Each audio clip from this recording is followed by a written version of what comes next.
جنہ تیرے درد ٹکڑے کھا لئے، جنہ تیرے درد ٹکڑے کھا لئے، گل کر دینے عرشوں پار دی، گل کر دینے عرشوں پار دی، گل کر دینے عرشوں پار دی۔ بسم اللہ الرحمن الرحیم۔ یوٹیوب کے نوائے جاوید چینل پر جاوید القادری اپنے بہن بھائیوں، بچے بچیوں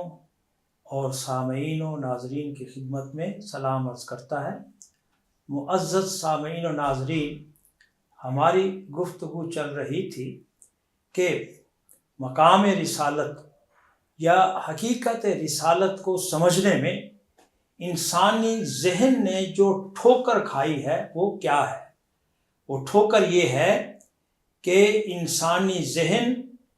رسول کی حقیقت کو نہیں سمجھ سکا، جو رسول کا ایک دو جہتی تعلق ہوتا ہے، یعنی ایک تعلق خالق کے ساتھ اور دوسرا تعلق مخلوق کے ساتھ۔ تو یہ رسول کی جو دو جہتیں ہوتی ہیں، ان کو صحیح طور پر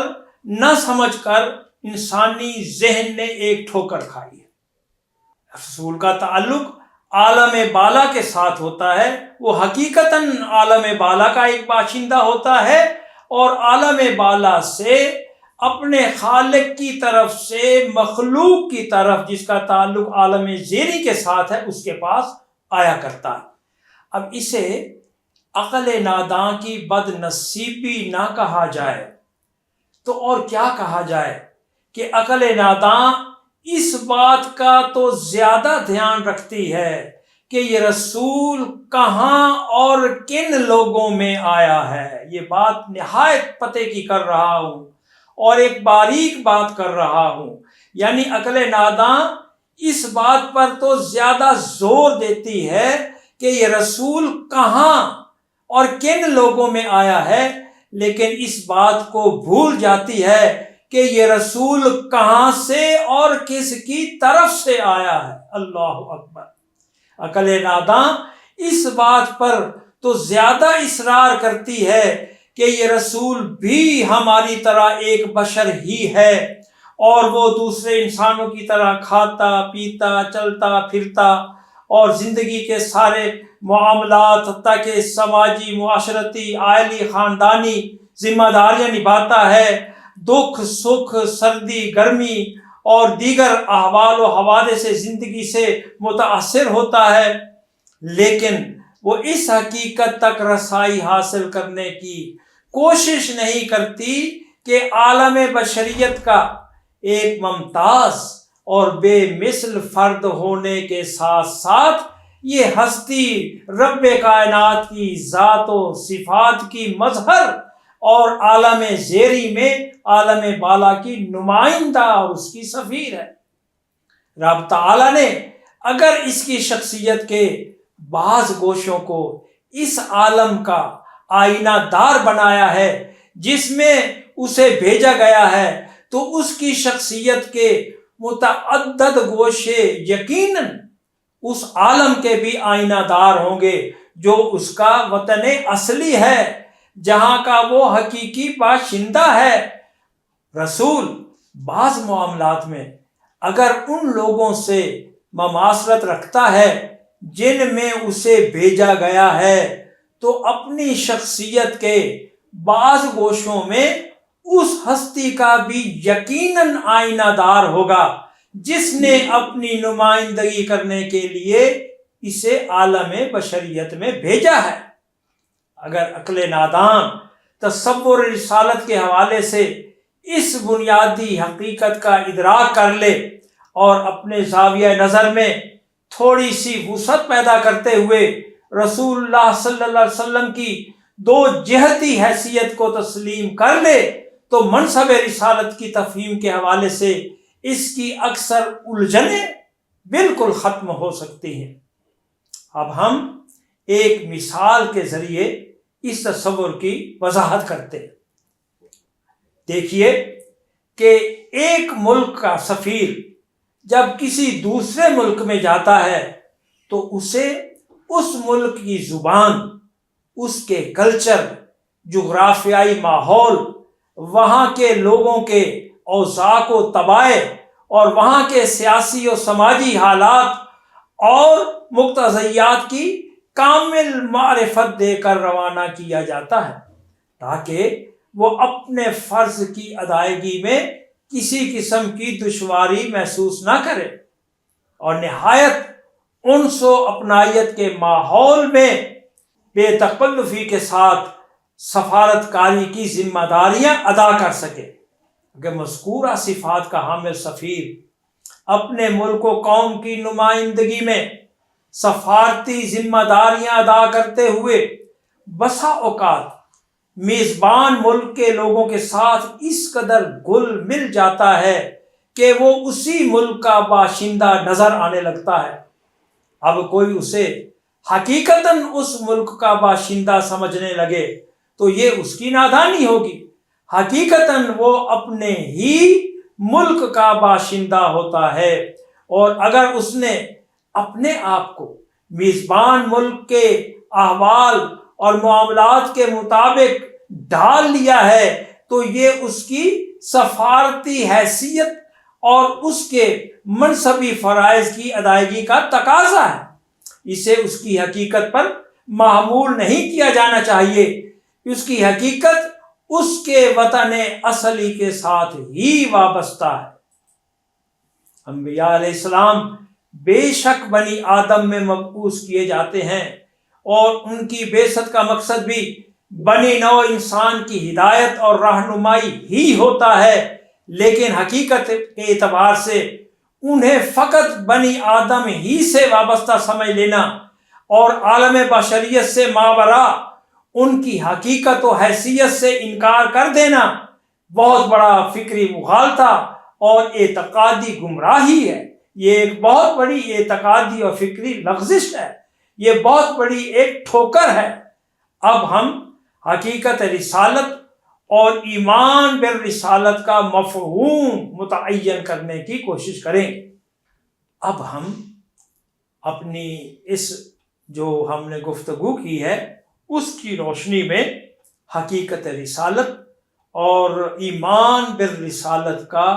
مفہوم سمجھنے کی کوشش کریں۔ جیسا کہ ہم نے پہلے بھی عرض کیا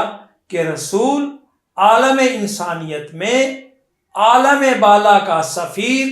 اور ذات و صفات خداوندی کا مظہر و آئینہ دار ہوتا ہے۔ رب تعالی اسے اپنی ذات و صفات کی نمائندگی کے لیے ابن آدم میں مبعوث کرتا ہے۔ اس کی ذات و صفات کا اقرار ذات و صفات خداوندی کا اقرار، اور اس کی ذات و صفات کا انکار حقیقت ذات و صفات الوہیت کا انکار ہوتا ہے۔ رسالت پر ایمان لانے کا مطلب ہی یہ ہے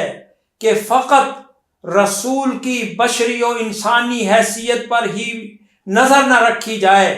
بلکہ اس کی حقیقت اور عالم بالا سے متعلق نمائندہ حیثیت کو بھی تسلیم کیا جائے۔ آئیے مذکورہ بالا تصور کی روشنی میں مقام رسالت کو سمجھنے کی کوشش کریں، یعنی رسول ماننے کا حقیقی معنی کیا ہے۔ جب ہم یہ کہتے ہیں کہ ہم رسول کو رسول مانتے ہیں تو اس کا حقیقی معنی کیا ہے، اس سے مراد کیا ہے، اس کا حقیقی اطلاق کیا ہے۔ اب دیکھیے کہ بعثت سے قبل بھی جو کفار و مشرکین تھے وہ حضور صلی اللہ علیہ وسلم کی امتیازی بشری حیثیت کو تسلیم کرتے تھے۔ ایک نہایت اہم نقطہ ہے کہ آپ صلی اللہ علیہ وسلم کی بعثت سے پہلے بھی جتنے بھی کفار و مشرکین تھے بحیثیت بشر آپ کی جو امتیازی خصوصیات تھیں وہ تسلیم کرتے تھے، انہیں ان سے انکار نہیں تھا، وہ آپ کی جملہ انسانی و اخلاقی خوبیوں کے معترف اور آپ کی سیرت کے جملہ محاسن کے اقراری تھے۔ وہ آپ صلی اللہ علیہ وسلم کو صادق بھی تسلیم کرتے تھے اور امین بھی تسلیم کرتے تھے۔ صداقت و امانت کا تصور جملہ بشری محاسن اور اخلاقی کمالات کو محیط ہے۔ گویا جہاں تک آپ کی عظمت سیرت، آپ صلی اللہ علیہ وسلم کے بے مثل کردار اور بحیثیت بشر آپ کی انفرادیت کا تعلق ہے، مشرکین مکہ قبل بعثت بھی اس کے معترف تھے اور ان کی گردنیں حضور صلی اللہ علیہ وسلم کی عظمت کردار کے سامنے پہلے ہی سے جھکی ہوئی تھیں۔ جب آپ صلی اللہ علیہ وسلم نے ان کے سامنے دعویٰ رسالت رکھا تو وہ اس کے اعتراف میں متعمل ہوئے۔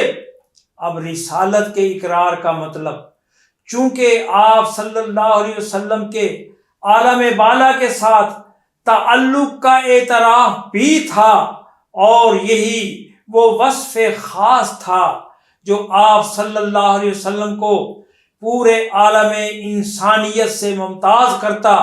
اور اپنے اندر علم و قدرت اور شرف و امتیاز کے بے پایاں امکانات رکھتا تھا۔ لہٰذا مشرکین مکہ بربنائے بغض و حسد آپ کی اس حیثیت سے انکار کرنے لگے۔ اگر حضور صلی اللہ علیہ وسلم کی بشریت، آپ کے بشری محاسن، سیرت و کردار کی عظمت اور آپ کے اخلاق حسنہ کے اعتراف کا نام ہی ایمان ہوتا تو مشرکین مکہ کو اس سے کب انکار تھا؟ ان اوصاف کے تو وہ پہلے ہی سے معترف تھے، بلکہ گرویدہ تھے۔ اب رسول مان لینے کا مطلب، چونکہ آپ صلی اللہ علیہ وسلم کو عالم بالا کا سفیر، حق تعالی کا نمائندہ اور ذات و صفات الہیہ کا مظہر و آئینہ دار مان لینے کا اقرار بھی تھا، اور وہ آپ صلی اللہ علیہ وسلم کی اس عظیم الشان حیثیت کو بربنائے حسد ماننے پر تیار نہ تھے، اس لیے آپ کی رسالت کا انکار کرتے ہوئے فقط آپ کی بشری حیثیت پر ہی اصرار کرنے لگے۔ معزز سامعین و ناظرین، آج کی گفتگو ہم یہیں ختم کرتے ہیں۔ آپ سے حسب سابق ہماری یہی درخواست ہے کہ آپ اس چینل کو دیکھیں، اس پر کمنٹس دیں، اسے اپنے احباب میں شیئر کریں، اسے سبسکرائب کریں، اور حب رسول صلی اللہ علیہ وسلم کا جو ایک چشمہ الحمدللہ جاری ہوا ہے، آپ اس سے براہ راست مستفید ہوں اور لوگوں کو بھی اس میں شریک کریں۔ وما علینا الا البلاغ المبین۔ جنہ تیرے درد ٹکڑے کھا لئے، جنہ تیرے درد ٹکڑے کھا لئے، گل کر دینے عرشوں پار دی، گل کر دینے عرشوں پار دی، گل کر دینے عرشوں پار دی۔